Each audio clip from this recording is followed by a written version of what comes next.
Friends, welcome once again to a new episode of my YouTube channel. My name is Sani, and in today's episode, I am going to tell some very scary and true stories that happened with truck drivers. These stories were sent to me by my subscribers. If you have any story, then write to me and send it to me.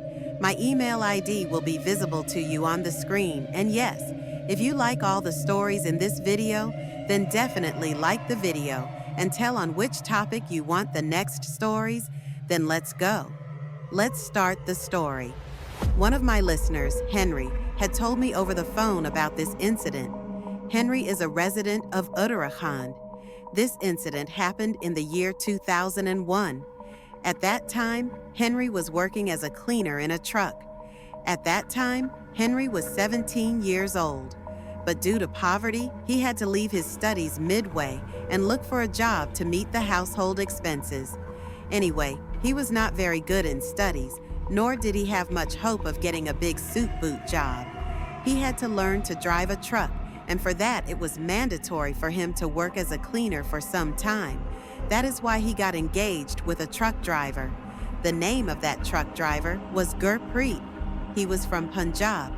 Gurpreet Paji started considering Henry as his younger brother and started trusting him a lot. Gurpreet Paji also taught Henry how to drive a truck, and due to this, Paji's work also became easier. Now, whenever he got tired, he would hand over the truck to Henry, and he himself would go to the back seat and sleep. One night, Henry and Gurpreet Paji, after hanging the goods in the truck, they went towards a village. There was an old warehouse in that village, and in that warehouse they had to bring sacks of cement from the city and keep them. Both of them left at 7 in the evening, and halfway, at around 10 in the night, Paji saw a stop the truck on the side of the highway and said to Henry, "Oh Henry, do me a favor, friend. Take this truck and leave the sacks of cement at the warehouse. I will meet you here." Henry said, "Sir, the warehouse is 40 kilometers from here. How will I go alone?" "Come on," Paji said. "Oi, explain to me. I have important work." Henry saw a woman standing on the roadside who had covered her face with her scarf. Henry understood that Paji was in a mood today, and the woman standing on the roadside was his. Henry looked at the woman and looked at Paji. Paji winked and said to Henry, "Oye, understand? This is a small, important work." Henry said, "Okay, Paji, I understand your important work." Henry changed the gear of the truck and put his foot on the accelerator and started the truck. He took it further. He had to go only 40 kilometers further. He had to unload the truck and come back. Henry drove the truck at full speed. He had decided in his mind that he would quickly leave the goods in the warehouse and return and would not let Paji's important work be completed. But fate had something else in store. Henry reached an old village in about a quarter of an hour. The condition of that village was very bad. It seemed as if no one lived in that village because there were bushes and tall grass growing on the roads. The roofs and walls of the houses had also been broken. Henry was passing on the road in the middle of the same village. Now he started wondering whether he had come to the wrong place. Anyway, this was Henry's first time to come to that village. Henry had come there according to the map given to him by Gurpreet Paji. But after coming there, he started feeling as if he had come to the wrong place. Then he saw a bulb flickering in the distance. Then Henry found himself in the middle of that village. He took the truck on the road and moved towards the same light. As he was getting closer, he came to know that there is a building there with a bulb burning outside it. And when he went closer, he found that it was a warehouse. Henry heaved a sigh of relief. Lee understood that he was on the right track. This was the warehouse where he had to deliver the goods kept in the truck. 4:57. He turned the truck and stopped the truck outside the warehouse. After getting down from the truck, he saw 2-3 old rust near that warehouse. There were parked trucks which were being scrapped. There was not much bright light outside that warehouse. A small bulb was flickering, but its light was also not very bright, so Henry left the headlights of his truck on and went to that warehouse. Went near the gate of the warehouse. Its gate was half open, but it was dark inside the warehouse. Henry called out, "Hey, is there anyone?" But there was no response from inside, nor was there any movement. Henry took out a matchbox from his pocket and lit one matchstick in the warehouse. Started searching for the switchboard inside. The electric switchboard was near the gate. As soon as he lit the matchstick, Henry smelled a strange smell, just like the smell that comes when wood is burnt or when meat is burnt. Henry went to that switchboard and checked all the things, switched them, but nothing changed inside that warehouse. But at the end of that warehouse, a table fan kept on a table started running. A chair was also kept in front of it, and a 40-watt bulb was burning in the wall above it, whose light was not sufficient to illuminate the entire warehouse. That warehouse was empty. The floor and walls were black. There were heaps of ashes in the corners of the warehouse. Henry felt very strange. He wondered why the condition of the warehouse was like this. Had he really come to a wrong warehouse? But after seeing the bulb burning above the table fan and the chair placed in front of him, he felt that perhaps someone might be living there, and now only he could tell Henry the correct address. He called out again, "Did hey brother, is anyone here?" But there was no reply. Henry sat on the chair in front of the table fan and started inhaling the cold air because it was getting very hot inside the warehouse. Henry was just sitting on the chair and drying his sweat with the cold air. He heard the sound of the go-down gate ringing from behind because that gate was made of iron and tin. Henry turned and looked towards the go-down gate. He saw a man standing under the light of a burning bulb outside the go-down gate. Henry thought that perhaps this is the man who lives here. Let me ask him the address of the warehouse where I have to go. Thinking this, Henry started going closer to the gate. As he was getting closer, there was surprise on his face. Feelings of shock and then fear started appearing.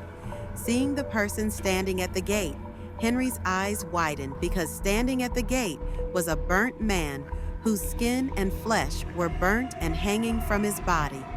His body parts were also burnt to coal. It seemed as if someone had brought the dead body of a burnt person and made him stand there, or as if he was an effigy, because no movement was visible in him. He was standing as he was. 17-year-old Henry was trembling after seeing that burnt dead body. He remained scared for some time. Then when he saw that the dead body standing in front of him was not making any movement and was just standing still, he saved himself from it and went by her side. He started trying to get out of the gate with a quiet step. When Henry moved away from the dead body and went out of the gate, the dead body lifted one of its legs and moved forward slowly. Then, lifting the other leg, it slowly moved towards the other side. Henry started going inside the go-down. He went to his truck. He saw that the dead body was going inside that go-down. Henry quietly came near the gate of the go-down. He saw the burnt dead body at the end of the go-down, a chair in front of a table fan. Henry got goosebumps after seeing all these scenes. He came back in his truck, started the truck, put the back gear, and took the truck out of the courtyard of the warehouse and turned back towards that old village. While passing through the village, he saw that an old woman was sweeping outside the house of that village. In the darkness of the night, without any light, the old woman was sweeping. This was a very strange thing. Henry was already scared, and the old woman, he got even more scared after seeing the old lady. Then suddenly, the old lady turned towards the truck. Seeing the truck coming closer, the old lady ran closer to the truck. Henry knew that this was an illusion of his mind. There was no old lady in front of him, but a ghost. That's why he kept driving the truck. The old lady jumped in front of the truck, and the front wheel of the truck ran over the body of the old lady, and then the sound of it being crushed came from under the truck. Henry heard that sound clearly. Henry stopped the truck. He was completely stunned as to whether he had really crushed a real old lady under the truck, thinking that she was a ghost. Henry had tears in his eyes, sweat on his forehead, and heart beating fast. Henry got down scared. He looked under the truck. Yes, it was the truck. An old woman was lying crushed below.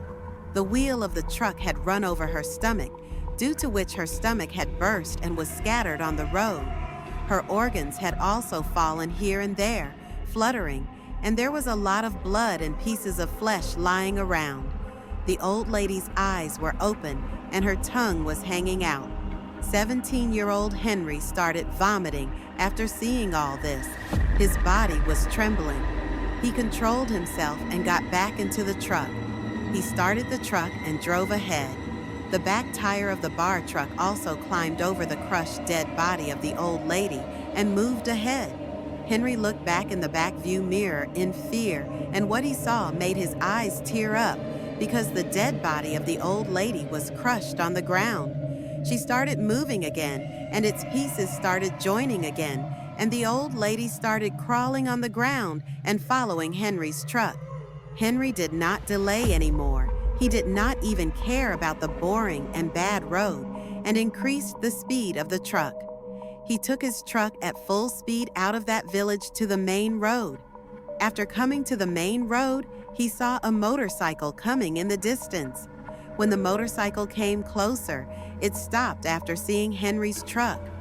Two men got down from it and came near Henry and said, "Hey Chotu, you were coming with the truck. Where is your master?" Gurpreet Paji was about to come with the truck. When Henry saw those two men, he was breathless and said in a trembling voice, "Brother, Gurpreet Paji stayed back for important work. They gave me a truck and sent me here." The bike driver said, "That's all right, but where are you coming from here and why are you so scared?"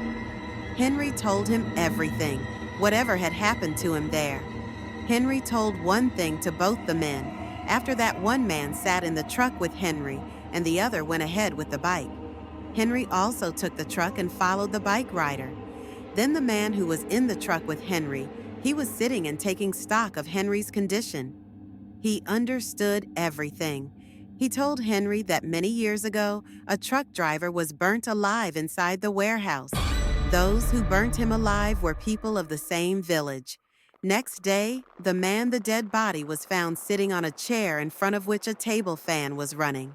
Everyone said that even after getting burnt, the man was still alive, and to reduce the burning sensation in his body, he was sitting in front of that fan, and while sitting, he died soon after.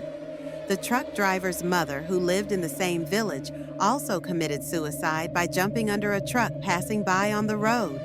She was the only child of that old lady. The truck driver, from then on, the village became haunted, and gradually all the people of the village left the village, and today no one goes to that area because even today, the ghosts of both of them are seen in that village. Hearing this, Henry got goosebumps, and after that he would never stay alone in such a deserted place. Even today, he gets goosebumps remembering that incident. This story is about a true scary experience that happened with a truck driver from Uttarakhand, whose name is Shore. It was in 1990 that Suresh was newly married. At that time, Suresh was engaged in the work of supplying gravel and stones in the road construction work. He used to work alone. He did not keep any cleaner with him because he never felt the need of a cleaner. However, after this incident, he always kept a cleaner. Suresh was often late for the road construction work he kept with him. Suresh was late that night too. Now, on the same night, he had to go to his in-laws' house so that he could bring his wife home from there the next morning. Suresh took his truck to his in-laws' house. Suresh's in-laws' house was in a village away from the main road. That village was at least 7 kilometers away from the main road, and there was a dirt road leading to that village on which very few vehicles drove, and only vehicles used to run at night. Not only this, Suresh also entered that unpaved road with his truck for the first time. There was no problem in driving the truck for some distance, but then the road started deteriorating because during the rainy season, the rainwater had washed out the soil from the road, due to which there were deep potholes at many places on the unpaved road. Suresh was forced to park his truck in the middle of the road and leave for his in-laws on foot. It was 10 o'clock at night, and it was getting quite dark on that road. There was no village far. Just at the end, there was Suresh's in-laws' house, and to reach there was an unpaved road. That unpaved road was also very winding. The road sometimes went downhill, sometimes climbed. Sometimes we found forests, and sometimes we found fields only. There was a dry river on the right-hand side of the road in which there was only nominal water. Suresh saw someone walking on the other side of that river. There was someone on the other side of the river, and he was also walking. That person was going in the same direction as Suresh was going. Suresh had a torch, so he was not facing any problem in walking in that dark path. But the person walking on the other side of the river did not have any means of light, yet he was walking very comfortably. Suresh looked carefully to draw the person's attention. The person did not respond. Suresh could not see anything clearly. Only a black shadow was visible, which was moving. So Suresh shone his torchlight in that direction, wherever that person was, but the light of the torch was not enough to reach that person, and he was very far away. Suresh thought that he should go to hell with that person. Suresh kept walking on his way, looking in front of him. The moon in the sky behind the clouds came out of the car, and there was decent light. Suresh walked and reached the next turn.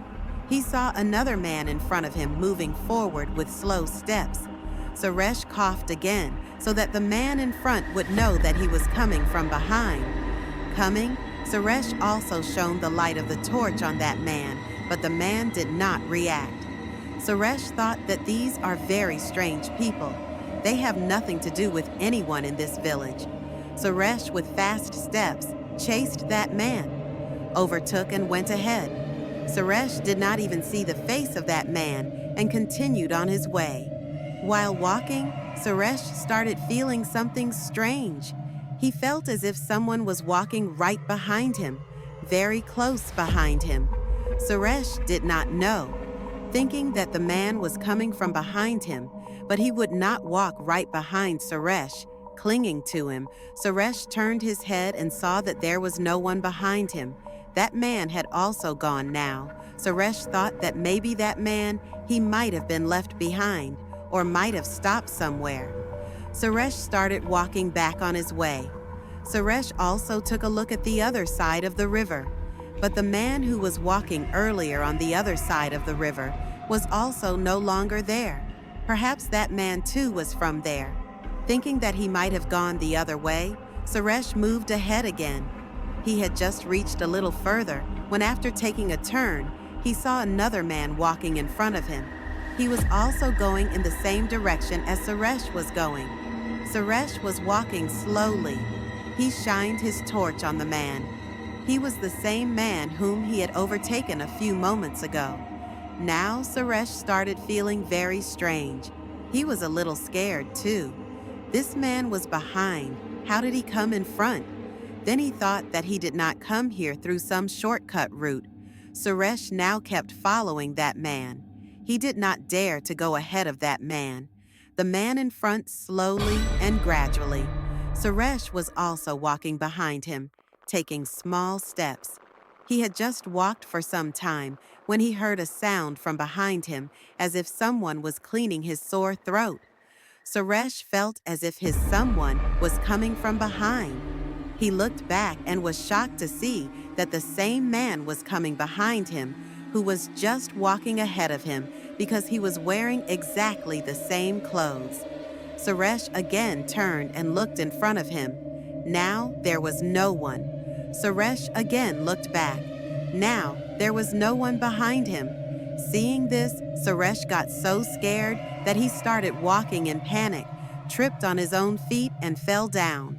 He was completely alone at that place in the darkness of the night. He turned the light of the torch around him and looked carefully.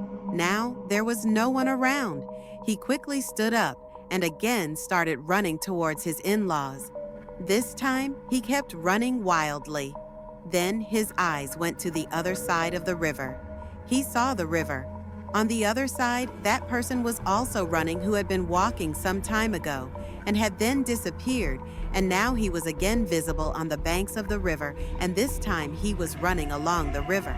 Suresh started feeling scared. Suresh saw that there was a bridge over the river. That black shadow. That person ran over that bridge and came to the same path in which Suresh was running. Suresh saw in the light of the torch that the black shadow was actually a man. Suresh was scared and got closer to the man, whose face looked familiar, and saw that he was Suresh's father-in-law, his wife's father.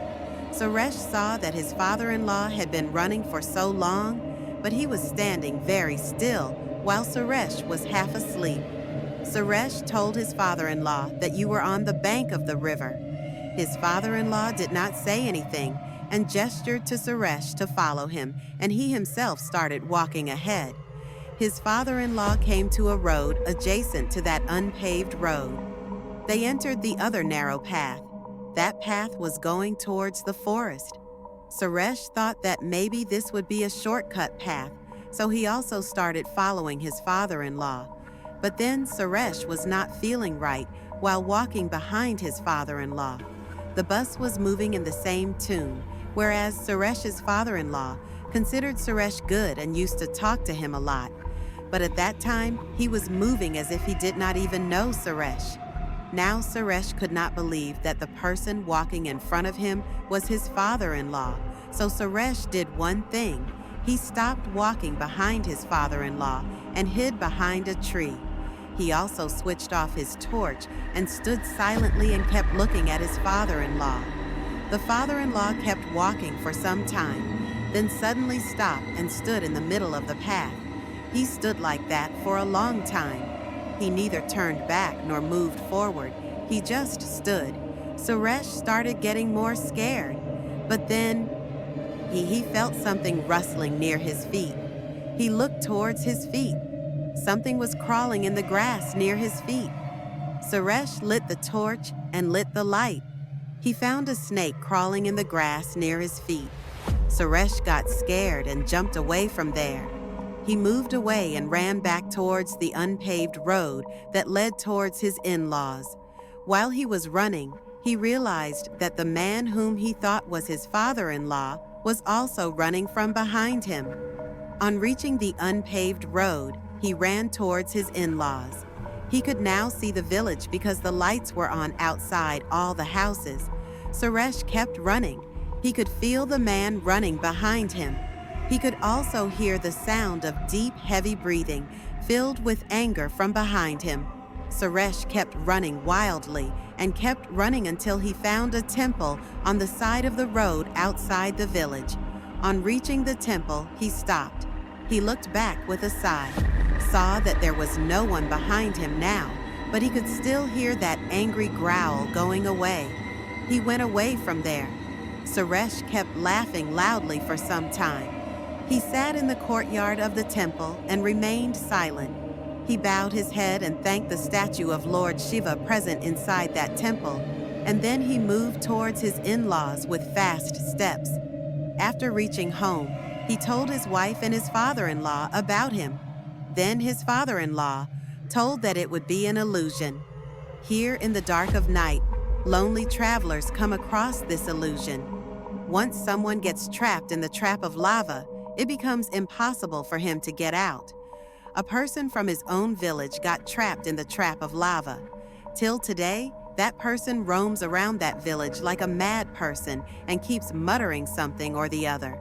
It is said that the deceiver first scares you a lot, and then in the guise of someone you know or your family member, he takes you along with him. And once you fall into his trap, you never come back. And the one who comes back only after losing his senses. After that night, Suresh kept a cleaner with him in his truck, So that friends, if you like this story, then do like this video. If you have not subscribed the channel, then do subscribe. There are many more interesting stories like this in my channel. Do listen to them too. Thank you for listening to these stories this far.